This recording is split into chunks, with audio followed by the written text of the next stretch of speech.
Bienvenue à l'épisode 17 du H2H Academy Podcast. Mon nom est Nicolas Aubin. Aujourd'hui, encore une fois, avec mon associé, mon partner, Pierre-Luc Murray, on va te parler de comment on a fait pour bâtir des dizaines d'équipes de vente. C'est quoi la clé du succès pour arriver à partager toutes nos connaissances, faire en sorte que nos vendeurs, nos représentants sur le terrain soient performants. Je te laisse là-dessus. On se voit de l'autre côté.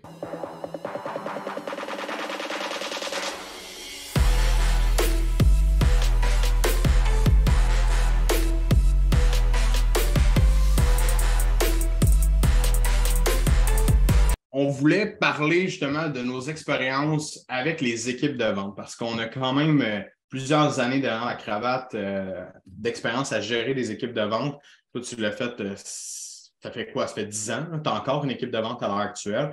On n'a plus ici dans H2H Academy parce qu'on ne serait jamais capable de fournir avec une équipe de vente. Ça serait impossible. Mais la réalité, c'est qu'on a vécu beaucoup d'expériences avec ça. Des expériences difficiles, négatives, nébuleuses, mais aussi des belles expériences qui nous ont permis de se rendre ici aujourd'hui. Moi, c'est un bagage que je trouve qui est vraiment important qu'on est allé chercher avec ça.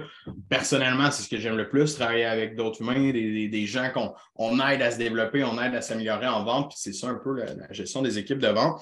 Fait que, juste pour mettre la table, tu sais, pour que les gens comprennent un peu, ça fait combien de temps que tu gères les équipes de vente?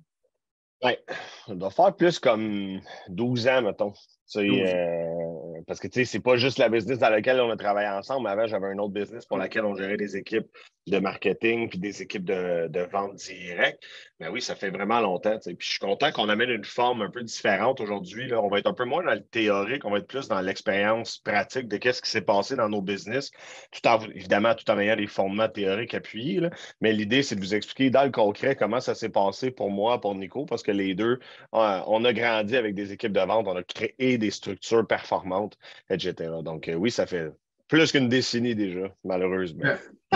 Puis, tu sais, pour être honnête, j'ai vu beaucoup de gens essayer de bâtir des équipes de vente là, parce que, bon, on ne vous racontera pas toute notre histoire au complet, mais on a géré les franchises, on s'est occupé d'aider des franchisés, des entrepreneurs à bâtir leur propre équipe de vente. Puis j'ai vu des gens avoir du bon succès, puis j'ai vu des gens que ça a été l'échec total au complet.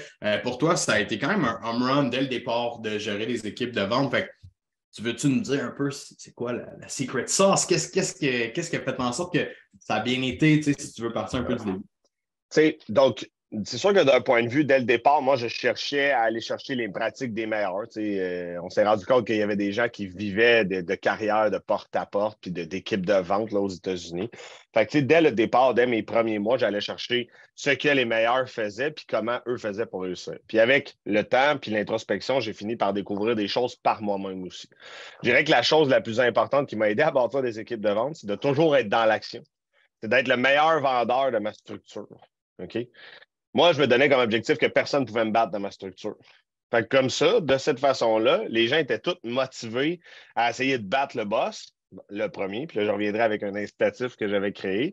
Ben, quoi, je ne sais pas si c'était moi qui l'avais créé ou si ça venait de la structure, une idée du coup. Ensuite de ça, c'était le leadership. T'sais. Le boss, je ne voulais pas être celui qui est dans sa tour d'ivoire puis qui n'est pas sur le terrain avec ses gens en train de travailler. Alors, j'étais dans l'action, j'étais à la guerre avec mes boys, avec mes gens. Désolé pour les femmes, j'ai jamais eu beaucoup de femmes là, dans mes équipes de porte-à-porte. Là, ça a toujours été des structures très, très de jeunes hommes pour la plupart. Alors, j'étais avec les boys, puis on partait ensemble, on passait nos journées ensemble, puis on finissait au bar ensemble pratiquement tous les soirs, parce qu'à l'époque, moi aussi, j'étais jeune, fait que c'était comme quand même le Confirme. fun. Fait que Je voilà. confirme. Fait que Ta première équipe que tu as montée, c'était dans Vitronette? ouais, exact. Ouais, exact. OK, dans Vitronette. Puis, tu sais, c'était quoi? Comment ça s'est passé tes premières embauches quand tu as commencé à vouloir monter une équipe? As-tu bien été? As-tu mal été? Ça ressemblait à quoi?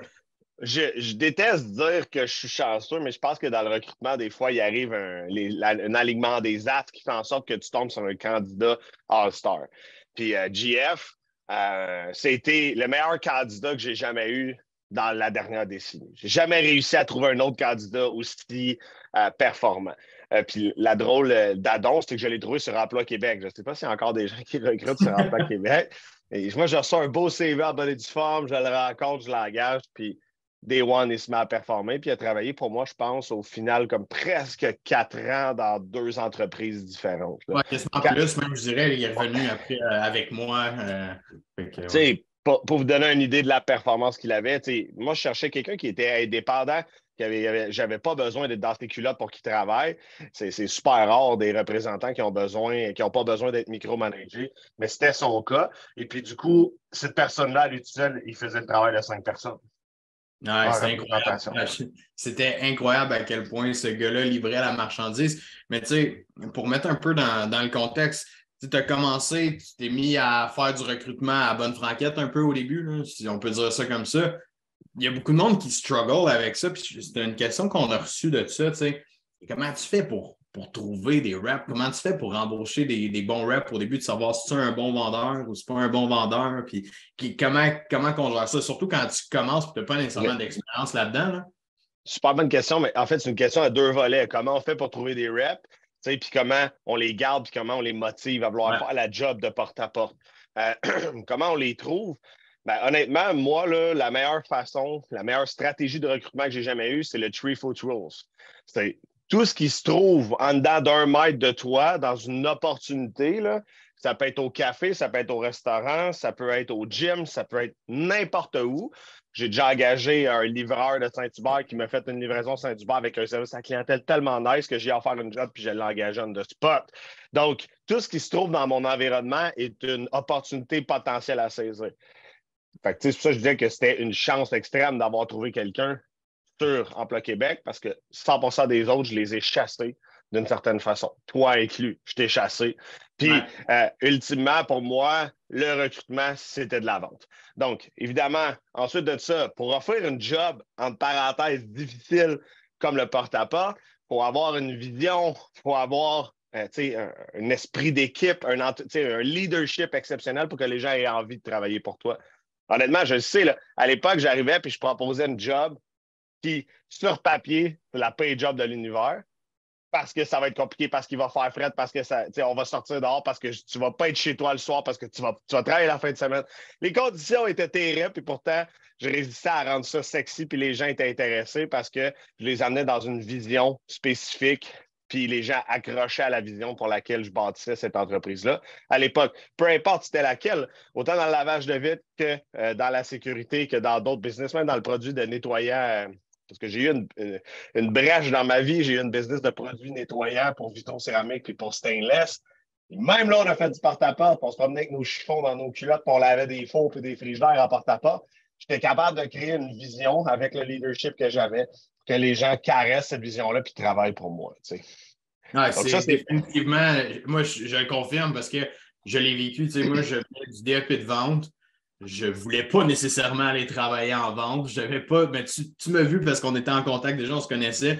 Tu as vu Ali qui sortait du DEP de vente, tu savais qu'il était avec moi, tu es venu nous chercher, tu nous as proposé quelque chose, puis tu as rendu ça sexy, effectivement. Tu sais, je veux dire, comme tu l'as bien amené, parce que sur papier, c'était de l'estimement. Ça me tentait zéro d'aller cogner des portes. Là. Hey, j'avais jamais fait ça de ma vie. Je travaillais dans un centre hi-fi comme stagiaire, je pense, quand je sortais de mon DEP de vente. Puis jamais j'avais le goût d'aller cogner des portes. Ça ne m'a jamais genre, effleuré l'esprit moindrement de me dire je vais aller cogner des portes pour gagner ma vie. Mais quel job plaisant. Mais tu as su être capable de partager ta vision de ça. Puis ça, je pense, c'est ça qui a fait ton succès à travers tout ça. Tu sais, moi, j'ai marché un peu dans tes pas, puis j'ai pris tes trucs, puis comment tu l'as fait. Ça reste que tu me l'as montré, mais c'est vraiment. Mais encore là, tu vois, tu me l'as montré. Puis la raison pour laquelle on est ensemble aujourd'hui, c'est ça.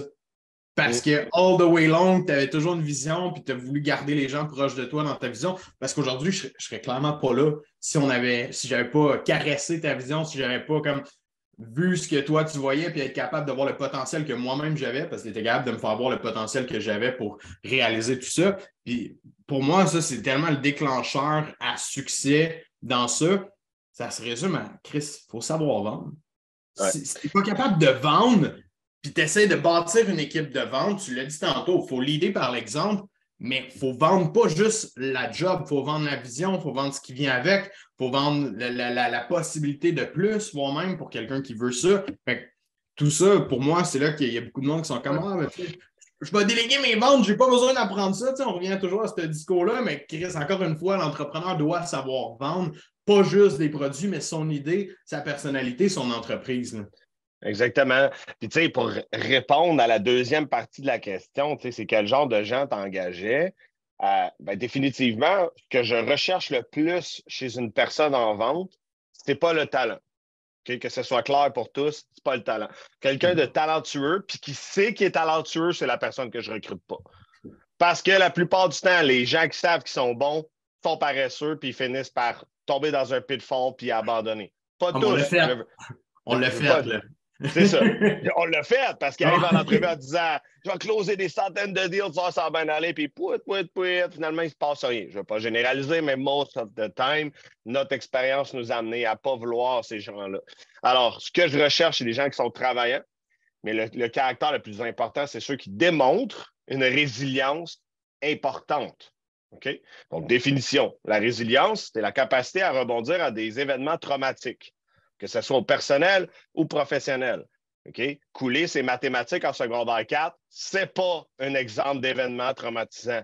Okay? Donc, si j'avais quelqu'un qui a toujours été dans un environnement positif, qui a été supporté dans la Watt, qui n'a jamais travaillé, ou bien que c'est son première expérience d'emploi, c'est sûr que je ne l'engage pas. Ce n'est pas la bonne place pour lui. Il va se faire casser en deux à la porte. Okay?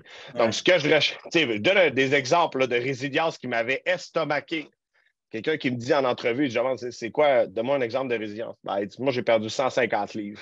Puis j'ai décidé de prendre ma vie en main parce que je me rendais compte que j'étais en train de l'échapper bien raide. Ça, pour moi, ça fait mal, c'est un exemple de résilience. Un autre exemple, j'ai lâché l'école en secondaire 2. Je suis parti de chez mes parents à 14 ans, puis j'ai appris à grandir au travers de ça, puis je suis devenu un adulte bien contre moi, beaucoup plus rapidement que prévu. Fait que ça, c'est des exemples de résilience qui m'ont frappé le plus, puis ça a tous été des gens qui ont performé dans nos entreprises. Définitivement. Ouais, mais tu sais, moi, ça, ce genre de trap-là, au début, ça m'est arrivé quand même souvent d'espérer d'avoir le candidat idéal parce que tu as quelqu'un qui se présente devant toi. Tu veux chercher du talent. Involontairement, tu veux chercher du talent parce que c'est le fun de dire il y a quelqu'un qui vient matcher exactement tes attentes, il est bon en vente, il est capable de vendre ton produit. Puis, c'est moi qui se faisais closer là, dans ces cas-là. Là. Je me souviens, j'en passais des entrevues, je ne faisais que ça à un certain point, passer des entrevues puis former des gens. Et je me faisais closer là, des fois par du monde qui était comme ah ouais, moi je suis bon là-dedans, nanana. Mais la personne est talentueuse au niveau communication, elle est bonne avec les humains, fait qu'elle est bonne avec moi aussi pour me démontrer à quel point elle va m'aider puis à quel point elle va être capable de remplir le poste que j'ai à combler à l'heure actuelle. Mais c'est souvent qu'on oublie de regarder le avant de ça. Moi, c'est ça, je me rendais compte dans mes erreurs.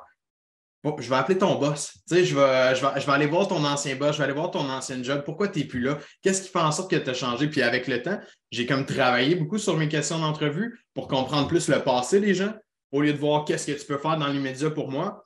Puis en posant ces questions-là, c'est là que des fois, ça bloquait. Ah, ben j'ai quitté pour X raison, tu sais, telle affaire. C'est un peu comme dans un processus de vente régulier où est-ce que tu es en appel exploratoire, puis là, tu essaies de chercher les douleurs de la personne. Qu'est-ce qui est arrivé dans le passé pour qu'on se retrouve ici sur un appel? Bien, ça devrait être la même astuce d'affaires qu'on fait dans une entrevue de vente. Parce que ce qui est intéressant, c'est pas de savoir qu'est-ce qu'il peut faire, c'est qu'est-ce qu'il a fait avant pour se rendre là. Qu'est-ce qui a fait en sorte aussi qu'il n'y a plus de job? Qu'est-ce qui a fait en sorte qu'il est intéressé à rentrer dans ton équipe? Puis il y en a qui c'est des shows de boucan. Comme tu dis, les trop talentueux, là, ceux qui se pensent meilleurs, c'est souvent des shows de boucan. Puis ça arrive, ça fait 2 semaines avec toi. Puis finalement, je m'en vais faire ça. Finalement, j'ai une autre opportunité. Puis c'est des gens un petit peu moins loyaux, on pourrait dire. Ouais. Oui, définitivement. C'est pas le mot qui me vient en tête, c'est plus vulgaire. Mais ces gens-là, j'ai un exemple qui me vient en tête. J'en ai un en particulier qui m'avait dit que sans lui, j'étais rien. T'sais. Je me demande à quel point tu penses que tu es Dieu dans la vie pour me dire que sans toi, je suis rien. T'sais. Puis c'est drôle aujourd'hui, je regarde ça avec 1 kilomètre, là, puis finalement, c'est une bonne affaire qu'il ne fasse plus partie de l'équipe, puis qu'il ne soit plus là. T'sais. Fait qu'au final, il faut faire attention à ça. Par contre, la réalité, c'est que ça a changé aujourd'hui. À l'époque, il y avait encore du monde qui cherchait des jobs. Ouais. Le marché d'emploi n'était pas saturé. Aujourd'hui, là, nous, là, ça fait quand même 6-7 ans qu'on a recruté comme des acharnés, toi puis moi. Là. Mais aujourd'hui, là, ça serait vraiment différent. Il faudrait absolument que ça soit juste de la chasse de tête. Parce que si je reçois un CV aujourd'hui de quelqu'un, il y a un problème. Comment ça, t'as pas de job, toi, là? Hein? Partout où tu vas en char, partout c'est écrit nous embauchons. Everywhere. Partout, les usines, les tours à bureau, là, partout à Montréal, c'est écrit nous embauchons. Toi, tu cherches de l'emploi puis tu postules sur Indeed. Ça se peut, là. Je dis pas que ça existe, là, mais je comprends ton point parce que c'est vrai ça que c'est sème un doute. Oh, ouais, c'est louche un petit peu quelqu'un qui n'est pas capable de trouver un job à l'heure actuelle. Ça peut arriver, mais encore une fois, c'est louche. Ça sème un doute. Fait qu'effectivement, là, ça, c'était ma parenthèse. Je pense que les choses évoluent rapidement. Là, je serais pratiquement uniquement en chasse de tête pour le recrutement. Là. Définitivement. Si on continue un peu dans justement comment on a fait pour bâtir des équipes de vente performantes, là, je pense que la première chose, c'est qu'on a su bien démontrer notre vision puis être capable d'entrer les gens dans qu'est-ce qu'on voulait accomplir vraiment puis de les garder proches de nous. Qu'est-ce qui fait du bruit de même? Bon, ça, okay. Fait une fois que ça c'est fait, tu sais, le tough de la job, c'est quand même de garder ces gens-là. Considérant que c'est du monde qui sont à commission, ils n'ont pas de sécurité salariale, donc c'est stressant quand même de prendre une job à commission. Là. N'importe qui est ici, qui est à commission, qui est entrepreneur, travailleur autonome, vous savez c'est quoi. Si vous avez déjà commencé dans ce domaine-là aussi, vous savez c'est quoi aussi. Moi, je l'ai vécu, ce stress-là, là, au début, là, bien honnêtement. Là, c'était méga stressant pour moi qui est plus cartésien puis qui est habitué de contrôler tout ce qui se passe. Là. J'avais pas de contrôle sur mon salaire, surtout que quand j'ai commencé, mes skills de vente étaient assez bof. J'avais pas de contrôle du tout sur mon salaire. Mais c'était tough de garder le monde. Moi, c'est pour vrai, là, c'était tough de garder les gens comme performants dans l'équipe, pas les perdre, pas les échapper. J'ai réussi à le faire avec le temps. Je suis devenu de meilleur en meilleur pour y arriver, mais c'était tellement difficile. Une chance, on avait des trucs, on avait des façons de mettre des incitatifs, de mettre justement, je pourrais dire, un petit environnement qui leur permettait de grandir avec nous autres puis de vouloir se rapprocher de nous. Ça a été quand même successful. Tu en as mentionné un point tantôt. À quel point on sortait tout le temps au restaurant, ces choses-là. C'était quoi un peu ton day-to-day justement par rapport à ça pour que les gens puissent voir un peu? Bon, je pense que c'est à partir de ce moment-là que j'ai perdu le contrôle sur mon poids santé, là, définitivement. Là. On allait dîner au restaurant, puis on finissait toujours nos journées à la bière, puis tout le temps à moi qui payais. On faisait une joke, là, toi puis moi. Là, je pense que ma première année de business, j'ai dépensé roughly on 16 et 20 000 de restaurant puis de expenses pour mes équipes. Je payais toujours la facture. Même si à l'époque, ça ne coûtait pas aussi cher qu'aujourd'hui, là, aller prendre une bière. Là, on était 6, ça coûtait 45 puis tout le monde était vraiment heureux puis vraiment content à la fin de la journée. Alors moi, je créais un environnement. Honnêtement, là, avoir été célibataire à cette date-là, je pense que j'ai acheté une maison puis je vous faisais tout vivre dans la maison. J'aurais créé une commune, tu es recruté, tu t'en viens, on travaille ensemble pour la partie de l'été. On a réussi à le recréer avec des équipes de porte-à-porte où on louait des chalets pendant certaines périodes. Donc, j'avais un directeur des ventes, Isma, qui, lui, allait travailler. Il partait, genre, le dimanche soir de sa maison avec sa famille, puis il s'en allait travailler avec les équipes pendant 6-7 jours.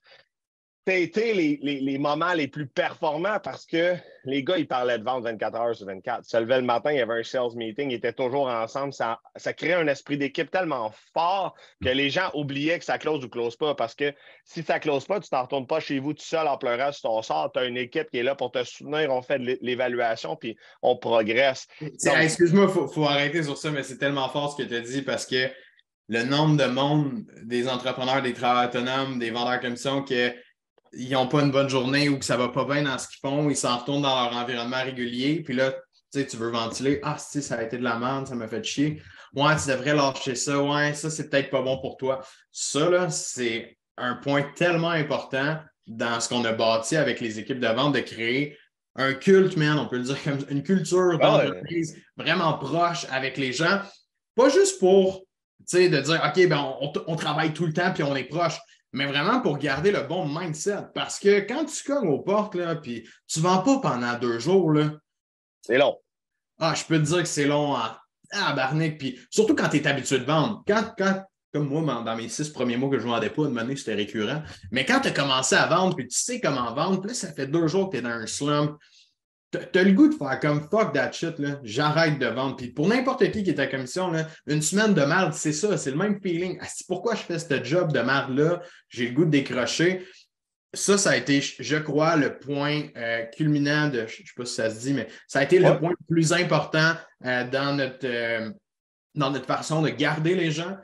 Autant toi, Ismaël faisait dans les gros chalets. Moi, je le faisais quand je gérais ton équipe. On allait à Québec une fin de semaine de temps. C'était à l'hôtel ou Airbnb tout ensemble. On faisait ça tout le temps. On se promenait avec les équipes de cette façon-là. Ça créait vraiment un esprit, puis ça créait une communauté. Là, on se parlait à tous les jours de la semaine. Même quand on ne travaillait pas, on était tous bodés, on était rendus meilleurs chums. C'est un peu comme une équipe de sport. Le Ouais. même genre de cohésion qui se faisait entre les reps que l'équipe de sport. Puis on pourrait y revenir là, de la parallèle avec le sport, on en fait souvent, mais c'est ça qui fait en sorte que les gens restent. Parce que sans ça, t'enlèves ça, tu les remets dans leur univers, oublie ça, là, ils vont se faire. Ils vont se faire démolir. Ils vont se faire démolir par le reste, c'est sûr. On a toute une bonne maman quelque part qui fait comme, qui n'aime pas ça nous voir souffrir, puis qui n'aime pas ça nous voir trouver ça dur. La réalité, c'est que ces chalets-là, ils nous donnaient suffisamment de temps la plupart du temps pour prendre quelqu'un puis de l'amener à voir qui était capable de performer. On ne faisait pas ça pour nous, on faisait ça pour l'individu, pour qu'il comprenne que si tu l'as, la résilience, mon homme, ça va marcher. Donne-toi du temps. Puis, crime, quand les gars, là, ils avaient leur premier paye de 4-5 000, là, et là, ils comprenaient que les efforts avaient rapporté, là, parce que j'ai vu ça, moi, des paychecks de porte-à-porte de 18 000 pour 2 semaines de travail. Là, fait que, ultimement, c'était possible. Il fallait leur donner le temps de se rendre à ce niveau-là pour que ça soit possible. Donc, définitivement, les chalets, c'était vraiment ça. Alors que ça, c'est vraiment, là, je pense, les facteurs là, qui ont fait la réussite entourant là, la façon dont on gère les gens. Là, ouais, tu sais, moi, c'était. On avait un nom d'équipe, moi, quand j'ai commencé ma franchise. Dans le fond, quand toi, tu es passé dans la vice-présidence de la business, puis après président, moi, j'avais parti, c'était The Wolfpack. Tu te souviens-tu? oui. J'avais parti, c'était The Wolfpack. Fait qu'on avait notre groupe Facebook, puis tout le monde s'identifiait Wolfpack. Tu sais, j'appelle Fred aujourd'hui encore, j'en parle, c'est sûr qu'il est comme. C'était tellement fort, le branding du Wolfpack, qu'est-ce qu'on avait? C'est que tout le monde était comme dans le team, il était dans le Wolfpack, il était content d'être dans le Wolfpack, puis ça créait cette ambiance-là. Puis je pense que, tu sais, là, nous, on en parle dans un contexte de porte-à-porte, puis d'équipe avec des jeunes, mais il y a du monde qui doivent bâtir des équipes avec d'autres types de personnes. La leçon ici, je pense, qui est la plus importante, c'est de garder les gens proches. Garder les gens très proches, à proximité. Tu sais, d'aller luncher une fois par semaine, là, ça devrait être un must avec ton équipe de vente, t'assurer qu'ils sont on track, t'assurer que ça va bien à la maison, qu'ils ne sont pas en dépression, parce que quelqu'un qui est en dépression, qui a des problèmes à la maison, ça va refléter sur ses stats de vente demain matin. Puis si tu prends ça, si tu prends les chiffres, t'es comme moi, tabarnak, tu fais une job de merde, c'est pas bon tes chiffres, la semaine passée, la semaine d'avant, t'avais mieux, le mois passé, ça fait pas de sens. Tu tapes sa tête pendant que lui, ça va pas bien de son bord. T'as pas compris la game, là. Du human to human, c'est dans la vente, puis avec ton équipe, c'est la même chose. Next level encore, voire même. Et tu vois, ça m'apporte un point intéressant, tu sais, pour rester proche. Dans une de mes business, le directeur général, il a créé ce qu'on appelle un bureau virtuel. Fait que c'est un genre de Google Meet ou un Zoom qui roule on and on 24 heures sur 24. Fait que quand lui se log le matin, il se plug dans le bureau virtuel. Au pire, il mute, puis il fait ses appels, il fait ses calls. Quand les employés ont des questions, il se plug là-dessus, puis il vient interagir. C'est la même chose que s'il était en présentiel. Ils peuvent toujours avoir accès à lui, ils peuvent toujours lui poser des questions selon sa disponibilité, obviously, mais ça fait en sorte qu'ils sont interconnectés à journée longue. T'sais. Fait que des fois, c'est comme hey, je vais en prendre une marche avec mon chien, je reviens. Parfait, à plus. T'sais. Fait que ça fait que ils sont toujours présents. Fait que ça, j'ai trouvé cette idée-là vraiment, vraiment intéressante. Puis depuis qu'il fait ça, puis depuis qu'il le met en application, il est beaucoup plus proche de ses vendeurs. Puis il est plus proche pour élaborer une relation plus intéressante auprès des gens. Là, définitivement. Puis tous les moyens sont bons, avec tout ce qu'on a comme logiciel, comme technologie à l'heure actuelle, il y a possibilité de faire plein d'affaires assez extraordinaires. Tu sais, juste un Discord au pire, là. Tu parlais d'un Zoom, mais tu fais rouler un Discord avec des channels. Les gamers utilisent ça, puis une parallèle avec les gamers aussi, mais ça, c'est des méga communautés. Là. C'est du monde qui joue à tous les jours. Moi, je l'ai été dans le temps. Là. Tu joues à tous les jours, puis là, tu vas voir tes chums, mais si le soir, quand tu as fini de travailler, tu vas te connecter avec ta gang de boys pour gamer, tu rentres dans un channel. Hey, salut les gars, ça va? Tu t'en vas dans l'autre channel, jaser avec d'autres mondes. C'est le même principe, tu restes à proximité avec les gens. Fait que, je dis un Discord, mais tous les moyens sont bons. Quand tu es capable d'être face-to-face puis d'avoir une proximité de proche, c'est sûr que c'est toujours better parce que tu es capable de mieux voir un peu comment ça se passe puis de tout simplement mieux connecter d'humain à humain. C'est plus facile qu'à travers un écran. Mais overall, il faut rester proche. Là. Je pense que il y avait quelqu'un qui avait posé une question justement, comment garder les équipes motivées dans les débuts qui sont justement plus difficiles et tout. Ben ça devrait être x10. Ouais. Si tu es dans les débuts, c'est tough pour l'équipe, sois encore plus près d'eux. Mais il y a une chose aussi, je pense que ça, c'est important, puis des fois, je l'ai laissé aller trop longtemps, mais c'est qu'il y a des gens qu'il faut qu'on décroche aussi. T'as beau essayer de vouloir travailler avec des gens, mais si ce n'est pas réciproque, si cette personne-là n'est pas ouverte au changement, il a dit que j'allais déparler aujourd'hui, cette personne-là n'est pas ouverte au changement, ça ne tente pas de s'améliorer, ça ne tente pas de rentrer dans un mood de hey, on est en business, on est là pour se développer autant personnel, professionnel, puis on veut aller plus loin ensemble. Puis elle tire de son bord, son bout de couverte, ça ne marchera pas. Il faut qu'elle vienne travailler avec toi. Puis ça, c'est tough en tant que gestionnaire, en tant que directeur d'équipe, en tant qu'entrepreneur, de dire show bye parce que il est ta commission et il ne te coûte rien. Mais indirectement, il te coûte de quoi? Parce que toutes les portes qui cognent, tous les appels qu'il fait dans ta liste, toutes les rencontres qu'il fait avec tes clients, tes leads que tu payes, ton marketing, peu importe, mais peut-être qu'il est en train d'en brûler en ce moment. Parce qu'il n'est pas dans le même mood que toi, il n'a pas la même vision que toi. Fait qu'il ne faut pas avoir peur de décrocher les gens et de dire je pense que ce n'est pas fait pour toi, je pense que ça ne marchera pas non plus. Puis ça, c'est quelque chose qu'on est capable de le voir quand même vite, cet aspect-là, je pense. On le voit plus dans la tête des gens que dans les résultats. Mais je pense qu'il faut aller un peu plus loin là-dedans parce que souvent, l'entrepreneur ne veut pas congédier les gens parce que sa première réflexion, c'est qu'il ne me coûte rien, il est payé 100% en commission. Mais en même temps, quel est l'effort que tu mets sur lui de formation, de suivi, d'écoute, etc. pour cette ressource-là, alors que peut-être que si tu la congédiais, tu te mettrais dans l'eau chaude, hein? Parce que ça, c'est le deuxième point. Ils sont comme moi, mais si je le congédie, il va falloir que j'en trouve un autre, puis ils n'ont pas envie d'aller là. Sorry, mais t'es l'entrepreneur, ta job, c'est de te mettre dans le rythme, dans l'eau chaude. Accepte pas la médiocrité, accepte pas que ça soit un average.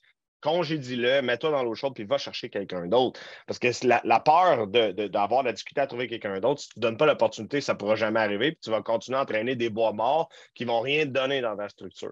Définitivement, ce paradoxe-là, tout le monde a passé par là, Nick. Là. Fait que, même moi, là, je suis comment je ne peux pas le congédier, j'en ai pas d'autres. J'ai pris 6 mois avant de me mettre dehors quand j'étais Ouais. nul, je faisais aucune vente. Là. Honnêtement, je ne m'en cache pas, je suis pourri pour congédier. Je suis trop humain, je me sens mal, mais en même temps, il faut être capable d'être sur qu'est-ce qui se passe pour mon entreprise. Je perds de l'argent quand c'est rendu que ça affecte ma propre famille parce que genre j'ai une équipe de bois mort, il faut que je flush tout le monde, je recommence à zéro. Ça fait peur, mais c'est ce qu'il faut faire, là, définitivement. Là, définitivement. Je pense que dans l'ensemble, l'aspect, comme on a parlé, de proximité est super important, l'aspect de vraiment bien analyser qu'est-ce qu'on fait dans nos embauches. Est-ce que ça nous donne des retombées? Est-ce que c'est bon? On parle souvent d'intelligence d'affaires, de regarder nos chiffres et tout. On n'a pas le choix d'avoir ce rôle-là en tant que gestionnaire, en tant qu'entrepreneur sur notre équipe. Si on se ferme les yeux sur la réalité, à un certain point, on va peut-être justement passer à côté des belles opportunités puis donner de l'énergie pour rien. Fait que c'est un beau recap que tu fais. Yeah. Maintenant, on a parlé un peu de comment on a recruté ce monde-là, comment on les a gardés proches. Je pense qu'à travers tout ça, c'est important de mentionner qu'on donnait beaucoup de formation à notre monde, beaucoup de sales meetings. Au-delà de la formation, c'était de garder le maintien des skills, de ce qu'on mettait en place, de s'assurer que c'était toujours chaud. Bonne journée qu'on allait cogner les portes, qu'on n'était pas réchauffé. Ça n'existait pas. C'est un sales meeting de 15-20 minutes au Tim Hortons, le plus proche de notre territoire où est-ce qu'on allait cogner les portes avant de commencer à cogner. Puis c'est OK, fais-moi ton speech. OK, non, tu n'es pas prête. Pratique-toi dans le char, fais-les 2-3 fois. Moi, quand je gérais les équipes, juste ça, je faisais de mes journées. Je startais le monde. Celui qui avait un peu plus de difficulté, qu'est-ce qu'on fait? Viens avec moi. On va aller cogner les portes. Je fais une coupe de pitch aux portes, again and again, jusqu'à temps que je rentre en dedans dans le closer. Je suis comme, t'es good to go. Tu viens de voir comment je l'ai fait. Là, ça le réchauffe souvent. Tu fais une vente devant lui, tu lui montres ce qui est possible de faire. Et là, il est comme plus motivé à aller par lui-même puis le faire. Mais quelqu'un qui a de la misère, quelqu'un qui boite, il ne faut pas que tu le laisses de côté. C'est là l'importance de l'idée par l'exemple, d'être l'exemple dans ton équipe. Si tu penses bâtir une équipe de vente, pas faire de sales meetings, dire OK, allez sur le terrain, tout le monde, je vous envoie là, ou voici une liste, faites vos calls là-dedans, puis tu les laisses jumper dans une liste sans savoir sont-ils réchauffés, ça va-tu bien leur script, sont-tu fluides aujourd'hui, ont-tu les bonnes réponses aux objections, oui ou non, tu ne sauras pas qu'est-ce qui se passe, tu vas perdre le contrôle de tes résultats, you're done. Exact. Puis souvent, c'est au début que les gens ont le plus d'énergie avant que genre la balloune elle se dégonfle. Là, tu sais. Fait que pour t'assurer d'un bon départ, il faut absolument que tu les réchauffes. Fait que pour moi, un sales meeting, peu importe l'approche, là, que ce soit des vendeurs dans un bureau d'assurance, peu importe c'est quoi, même toi, en tant que solopreneur, entrepreneur, si tu ne te craignes pas un brin ou ben, tu ne te primes pas avant de commencer, ça ne marche pas. Tu sais, j'aime souvent dire que pour faire de la vente, on a tout un niveau d'énergie, là, fait que vous avez tout votre 100 Pas personne qui est fait de la même façon, mais vous avez tout votre 100 Dans ma perspective, pour réussir en vente, il faut être à 110 OK? Donc, fais une introspection, on va trouver où ton 100 puis quand tu t'en vas en rencontre client, il faut que tu sois à 110 faut que tes sens soient éveillés, il faut que tu sois comme allumé pour être prêt à interagir avec quelqu'un. Et donc, garantis que si tu n'es pas réchauffé, tu vas plus être à 90 Puis malheureusement, tu vas laisser de l'argent sur la table parce que tu vas échapper des détails fondamentaux dans le non-verbal, dans le moment présent. Tu vas imputer des malaises sans t'en rendre compte. Et ça va faire que tu vas perdre la game. Tu sais. C'est une performance là, quand tu t'en vas en vente, tu t'en vas livrer une performance. Je reviens au sport, mais comme un athlète, il n'y a pas un joueur de hockey professionnel qui va skipper le warm-up et qui va embarquer sur la glace. Ah, OK, cool, j'arrive. Tu sais, les gars, je me suis pas. Ben non, son coach va dire qu'est-ce que tu fais là? Tu n'as pas fait ton warm-up, reste assis. Hein. Tu n'iras pas sur la glace tant aussi longtemps que tu n'auras pas fait ton warm-up. Puis ça, c'est la responsabilité du leader. C'est ta responsabilité de faire ça parce que le représentant, il ne sait pas comment ça marche. Et il ne comprend pas l'importance d'avoir un sales meeting. Il ne comprend pas l'importance d'être réchauffé encore. C'est nouveau pour lui. Peut-être que ça fait un an qu'il fait ça, mais c'est encore nouveau, un an. C'est peu d'expérience. Ce n'est pas suffisant pour dire je suis autonome et je suis capable de tout faire. Il faut arrêter de penser que parce qu'on engage des travailleurs autonomes qui sont à commission ou des vendeurs qui sont à commission, qu'ils vont tout faire par eux-mêmes. Ils ont besoin de toi. Ils ont besoin de ton leadership. Ils ont besoin de te voir aller. Ils ont besoin de comprendre qu'est-ce qui fonctionne, qu'est-ce qui ne fonctionne pas. Ils ont besoin que tu les auto-évalues, que tu leur donnes un petit rapport de dire hey, j'ai vu quel script tu as fait, de temps. On pourrait travailler sur tel aspect de ta vente parce que ton closing, ça ne marche pas ce que tu as fait. T'as-tu vu tantôt, c'était awkward un peu avec les clients. T'as-tu vu comment il s'est senti, le gars? Non, pas vraiment. Good, c'est parce que tu étais focus sur ton pitch au lieu de regarder le non-verbal de ton client. Ça, c'est important. Ah ouais, OK, c'est vrai, j'ai fait telle erreur. Good. Fait qu'on pratique et on avance avec eux. Vous avez tellement d'importance dans le développement de vos représentants. Si vous passez à côté de ça, puis pensez combler un poste d'un matin en disant OK, je vais faire une embauche, je vais augmenter mes ventes, you get it wrong. Tu as du temps à mettre, tu as de l'effort à mettre avec cette personne-là. C'est pas une pièce qui vient combler ton puzzle. C'est une pièce que tu dois forger pour qu'elle comble ton puzzle. C'est toi qui dois la travailler. Puis tu vois, dans cet ordre d'idée-là, maintenant, dans mes entreprises, la façon dont je recrute, c'est que j'engage un vendeur. Quand il atteint les standards de la compagnie, j'en engage un autre. Pas avant. That's it. Parce que sinon, là, je recrutais 400 personnes en même temps. Ils étaient tous en bas de l'average. Je perdais de l'argent parce que dans différents projets, je fais beaucoup d'investissements en lead. Fait que je perdais beaucoup d'opportunités. Fait que maintenant, dans la plupart des cas, j'engage quelqu'un, je le forme jusqu'à temps qu'il performe. Et ensuite, j'en engage un autre. Et seulement quand lui, il roule, j'en engage un deuxième. Parce qu'on voit ça là, auprès de certains de nos étudiants, des certaines bannières qui engagent 1000 personnes par année. La formation est absolument atroce. Le suivi est atroce. Personne ne performe. 95% des gens quittent avant la première année. C'est ridicule. Quand on y pense, travailler aussi fort en recrutement pour ne pas avoir cette rétention-là. Ouais, définitivement. Puis tu sais, c'est là que aussi tu peux te servir de ton équipe pour grandir plus vite puis être capable de bien gérer cette croissance-là. Tu sais, tu l'as fait dans ton équipe. Tu as mis moi qui était comme la personne la plus assidue puis capable de gérer tout le monde, à dire OK, ben Nick, tu vas gérer les reps, tu vas leur montrer la job, tu vas aller cogner des portes, tu vas les former tout le temps. JF, qui était le meilleur, mais qui était un lone wolf dans ce temps-là, il ne voulait rien savoir de faire ça non plus. Fait que moi, j'ai hérité de ça, tant mieux, ça m'a amené ici aujourd'hui. Mais en réalité, je partais avec tes reps, puis là, je m'en occupais. Tu n'étais plus sur le terrain, là, à un point. Tu n'avais plus besoin d'être là parce que je te représentais sur le terrain, puis je faisais la job du leader pour leur montrer, OK, voici comme ça qu'on close des deals. Là, tout le monde, OK, Nick, il a closé un deal. Parfait, on est capable de le faire. Puis j'ai fait le même principe dans ma structure après. Il y a Fred qui est devenu excellent en vente rapidement. Moi, je formais les gens en arrière du bureau, j'y envoyais sur le terrain, partais avec eux, il leur montrait l'exemple. C'était pas le plus bavard, mais il délivrait les résultats. Suis-moi pendant une journée, là, tu vas voir comment ça marche faire des ventes. Personne à le regarder aller, il faisait 4 ventes. OK, parfait, merci. Bonne journée. Tu peux t'en aller de ton côté, tu peux aller vendre de ton bord, tu as vu comment ça marche. Mais ça, c'est l'idée par l'exemple, encore une fois. C'est ça. Puis pour faire du rebond tantôt sur la question, qu'est-ce que vous avez fait pour motiver des reps? J'ai 2 concours en particulier que j'ai fait qui ont créé comme vraiment, vraiment un game change pendant un été. Donc, pendant un été, c'est un concours qui se déroulait sur 4 mois. Ça se nommait le Apple Run. OK? Et donc, l'idée, c'était que pour le mois de mai, juin, juillet, à août, à chaque mois, il y avait des chiffres à atteindre qui étaient réalistes, mais exigeants quand même. Puis à chaque mois, c'était une Apple Watch, un iPad Pro, un MacBook Pro, puis c'était quoi l'autre? Juin, ça avait été un iPhone. Juillet, c'était la Apple Watch. À août, c'était le MacBook. iPad. Puis septembre, c'était l'iPad. Ou c'était mai l'iPad, je ne me souviens plus si c'était mai ou septembre le dernier mois. Là. Mais ouais, j'étais malade. Moi, je me suis guéri. J'ai mon ordi encore aujourd'hui. Genre, à la fin de l'été, puis on engageait beaucoup d'étudiants. Fait que le brand, c'était comme fais un effort, va atteindre tes objectifs. Quand tu vas retourner à l'école, tu vas être guéri en Mac de A à Z. Puis c'était comme 7-8 000 $ de stock. Là. C'était pas. Je mettais pas genre le Apple Watch cheap. Là. Je prenais la plus haute, l'iPhone le plus haut, le iPad Pro le plus haut. Fait qu'au final, les gens étaient vraiment craqués. Ça a été vraiment nice parce que là, le mois d'après, tu vois les boys arriver avec leur Apple Watch. Puis là, ceux qui ne l'avaient pas eu, ils couraient en tabarnouche pour aller chercher l'autre cadeau. Fait que ça, pour moi, ça a été un des meilleurs concours que j'ai fait ever. Puis le deuxième, c'était, j'avais proposé une dérape à Las Vegas de 24 heures. Donc, les gens avaient un mois pour atteindre 25 ventes, ce qui était difficile, mais réalisable parce que je voulais qu'il y ait quand même un certain nombre. Puis, en 24, vous partiez avec le décalage horaire en pleine nuit, vous arriviez le matin, vous passiez la journée là-bas. Je suis arrivé le matin, je ne me souviens plus. De mémoire, vous partiez genre à minuit avec le décalage horaire. Oui, on arrivait le matin, c'est vrai, on est arrivé le matin très tôt à Vegas, ouais, je m'en souviens. Puis vous repartiez le soir avec le décalage horaire, vous reveniez à Montréal.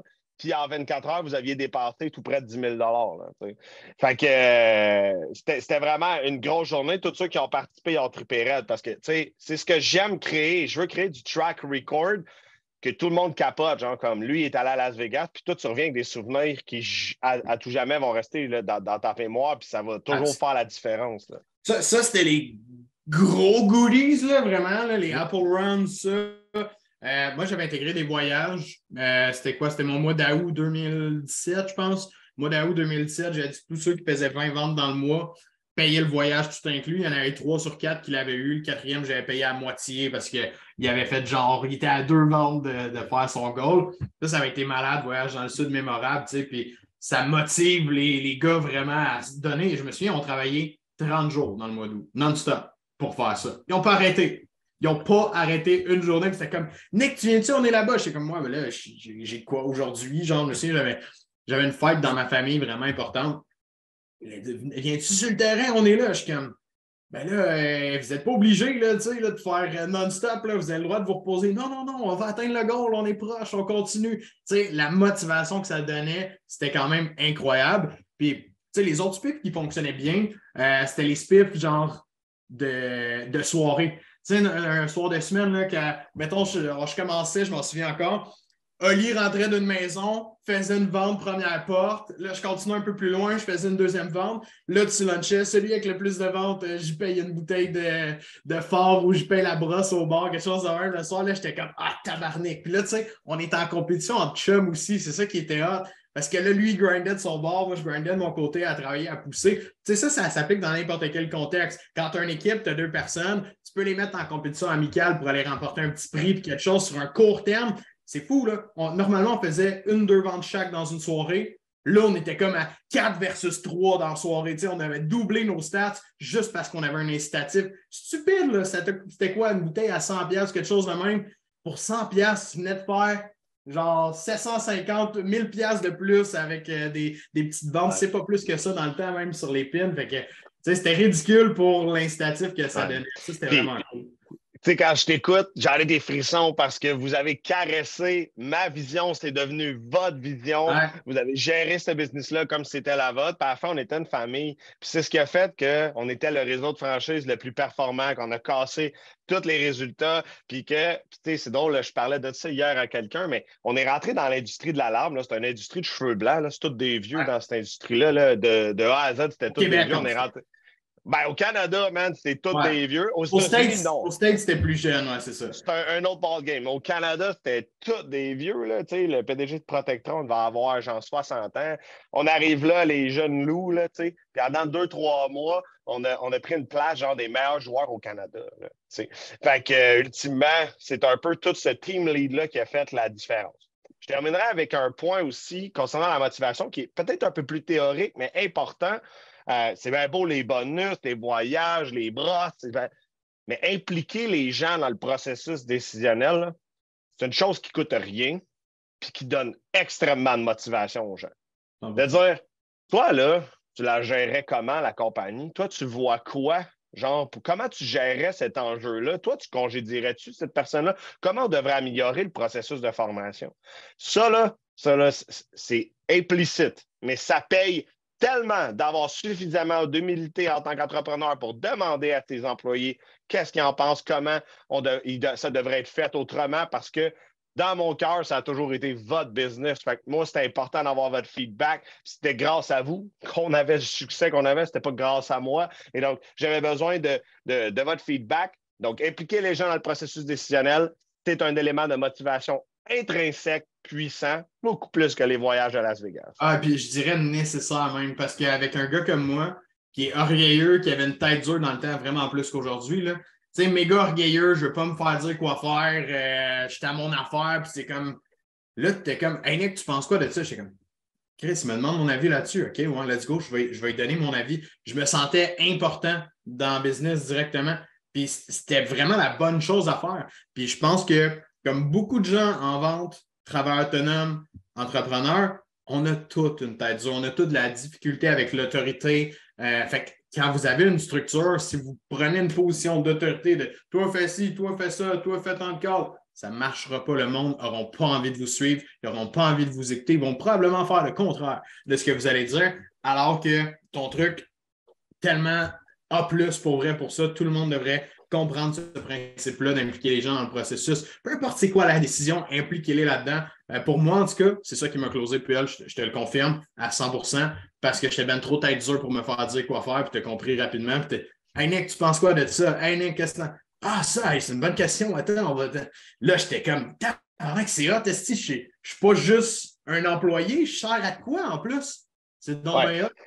Juste sur ce point-là, on pourrait tourner un autre podcast de genre 45 minutes. Là. C'est le type de gestion au niveau hiérarchique, horizontal ou vertical. Tu sais. Donc, comment tu le gères, puis comment, genre, ton niveau de hiérarchie vient influencer ta gestion. Pour moi, j'ai lu des livres là-dessus, j'ai poussé des réflexions stratégiques là-dessus. Puis honnêtement, de vous gérer d'égal à égal, dans toutes mes entreprises, c'est comme ça. Dans H2H, c'est comme ça. Karine, pour moi, c'est notre partner. Pam, c'est notre partner. On a besoin que tout le monde avance dans la même direction pour que ça fasse que pour le succès qu'on a aujourd'hui, c'est pas un hasard, c'est tout de même qu'on le gère. T'sais. Puis je pense que la nouvelle génération n'a pas envie de se faire gérer par des autoritaires qui leur disent quoi faire. Vraiment pas. Vraiment pas. Bien d'accord avec toi. On peut rapper ça. Je pense que ça fait suffisamment d'anecdotes. On reviendra plus tard, là, jaser d'autres anecdotes de vente, d'équipes de vente, parce que je pense qu'on en a beaucoup qu'on peut raconter encore. Puis si les gens trouvent ça intéressant, faites-le savoir. Vous pouvez partager le podcast, etc., nous faire savoir en laissant des 5 étoiles sur les podcasts. On va peut-être en reparler. Vous pouvez venir nous écrire directement aussi si vous avez besoin.